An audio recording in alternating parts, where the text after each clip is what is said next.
सृष्टि का निर्माता, बहुत बड़ा भौतिक शास्त्री है, बहुत बड़ा रसायन शास्त्री, बहुत बड़ा गणितज्ञ है और बहुत बड़ा वैज्ञानिक भी।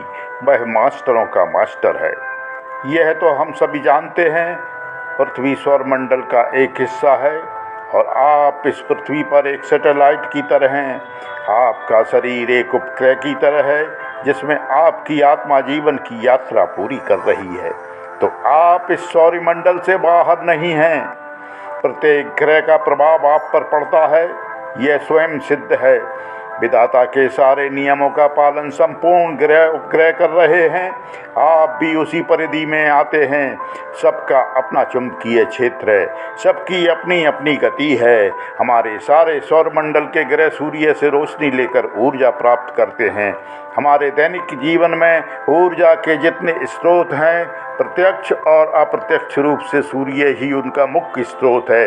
कोई भी ग्रह अपनी गति के नियमों में कभी भी सीमाओं का उल्लंघन नहीं करते और हमको भी यह अधिकार नहीं देते कि आप उस नियमों में हस्तक्षेप करें। विधाता की इंजीनियरिंग देखिए।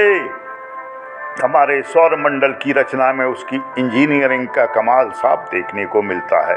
लगता है दुनिया का बनाने वाला सबसे बड़ा मास्टर है, मास्टरों का मास्टर है। यह तो हम सभी जानते हैं। सूर्य के चारों तरफ हमारे ग्रह बुध, शुक्र, पृथ्वी, मंगल, बृहस्पति और शनि परिक्रमा कर रहे हैं। ग्रह सूर्य के चारों तरफ अंडाकार पथ पर परिक्रमा कर रहे हैं, जिसे कक्षा कहा जाता है। ग्रहों की अपनी दूरी के चारों तरफ की गति घूर्णन कहलाती है और सूर्य के चारों तरफ की गति परिक्रमा कहलाती है। तारों के समान ग्रहों का स्वयं की रोशनी और ताप नहीं होता है। बुध सूर्य के सबसे नज़दीक स्थित ग्रह है और सबसे छोटा ग्रह है। बुध सूर्य की परिक्रमा 88 दिन में लगाता है और अपनी धुरी पर है 59 दिनों में एक परिक्रमा पूरी कर लेता है। शुक्र यह अपनी धुरी पर पूर्व से पश्चिम की तरफ घूमता है। सूर्य की परिक्रमा में इसे 255 दिन और अपनी धुरी पर एक परिक्रमा पूरी करने में 243 दिन का समय लगता है। पृथ्वी जिस पर हम निवास करते हैं, जिससे हम जीवन पाते हैं, सूर्य का तीसरा सबसे निकटतम ग्रह है। यह तो सभी जानते हैं। पृथ्वी अपनी धुरी पर 24 घंटे में और सूर्य की परिक्रमा में 365 दिन लगाती है। मंगल सूर्य की परिक्रमा करने में इसे करीब 687 दिन और अपनी धुरी पर परिक्रमा करने में इसे 1 दिन लगता है।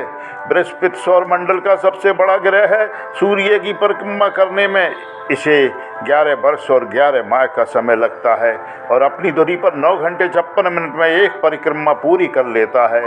बृहस्पति के बाद शनि ग्रह स्थित है, पीले रंग का दिखाई देता है। सूर्य की परिक्रमा पूरी करने में इसे 29 वर्ष 5 महीने का समय लगता है और अपनी धुरी पर यह 10 घंटे और 40 मिनट में एक परिक्रमा पूरी कर लेता है। चंद्रमा पृथ्वी का एकमात्र प्राकृतिक उपग्रह है और सबसे नज़दीकी बड़ा खगोलीय पिंड है। पृथ्वी के चारों ओर लगभग 384,000 किलोमीटर की दूरी पर कक्षा में चक्कर लगाता है। चंद्रमा पृथ्वी के चारों और 27 पृथ्वी दिनों में एक पूरी परिक्रमा कर लेता है। उसी गति से यह अपनी धुरी पर भी घूमता है। हमारे दृष्टिकोण से चंद्रमा हर 29 दिनों में हमारी परिक्रमा करता हुआ दिखाई देता है। सौर मंडल का कोई भी ग्रह कभी भी अपनी गति, दूरी और चुंबकीय क्षेत्र का उल्लंघन नहीं करता है। ऐसा लगता है सौर मंडल की रचना में मास्टर की मास्टरी साफ दिखाई देती है। इसके गणित को कोई आज तक समझ ही नहीं पाया है और हम भी इसी सौर मंडल के एक हिस्से में आते हैं। पृथ्वी पर जो भी जीवन है, जो भी प्रकृति है, सूर्य, चंद्रमा और बाकी ग्रहों के अस्तित्व के बगैर संभव नहीं है। मनुष्य के जीवन पर भी प्रकृति, ग्रह और सूर्य, चंद्रमा का प्रभाव साफ दिखाई देता है। पृथ्वी पर ऊर्जा का मुख्य स्रोत सूरज ही है। हमारे दैनिक आवश्यकताओं में ऊर्जा की पूर्ति भी अप्रत्यक्ष रूप से सूर्य के द्वारा ही हो रही है। यह तो सभी जानते हैं। हमारा शरीर पृथ्वी और अन्य ग्रहों की ऊर्जा से संचालित है। ज्योतिष और आध्यात्मिक जगत के ऋषि मुनियों ने और विज्ञान ने भी इस बात की खोज कर निष्कर्ष निकाले हैं। आध्यात्मिक जगत में हमारे सूक्ष्म शरीर में स्थित 7 चक्र 7 ग्रहों का प्रतिनिधित्व करते हैं। विज्ञान ने भी 7 चक्रों की जगह सूक्ष्म तंत्रिकाओं के पिंड बतलाए हैं, जो नर्वस सिस्टम से ऊर्जा ग्रहण करते हैं, और नर्वस सिस्टम हमारी सांसों के द्वारा बाहर से ऊर्जा ग्रहण कर शरीर को शक्ति देने का काम करता है। इससे सिद्ध होता है हम सब इस सिस्टम के ही एक अंग मात्र हैं। पृथ्वी, जल, वायु, प्रकाश और ऊर्जा के प्राकृतिक संतुलन से हम सब जीवन पाते हैं।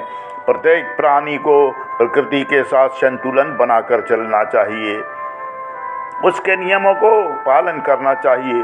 प्रकृति से छेड़छाड़ करना आज के समय में महंगा पड़ने लगा है।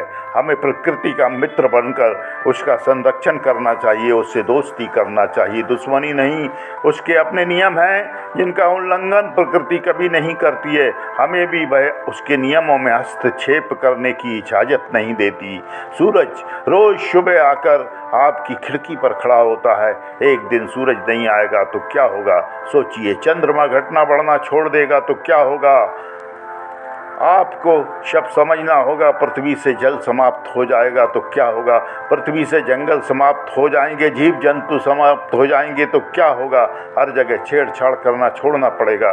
प्रकृति के मित्र बनिए। जिसको बनाने वाला विधाता बहुत बड़ा मास्टर है और आप उसकी अंश हैं, विधाता के अंश हैं। आप प्रकृति के पुरुष हैं। उसकी मास्टरी को समझिए। अगर आप जीवन में स्वस्थ रहना चाहते हैं, तंदुरुस्त रहना चाहते हैं, चिरयौवन के साथ जीवन चाहते हैं, तो प्रकृति के साथ कदम से कदम मिलाकर चलिए, उसके दोस्त बनिए। प्रकृति आपको उसकी नेमतों से भर देगी।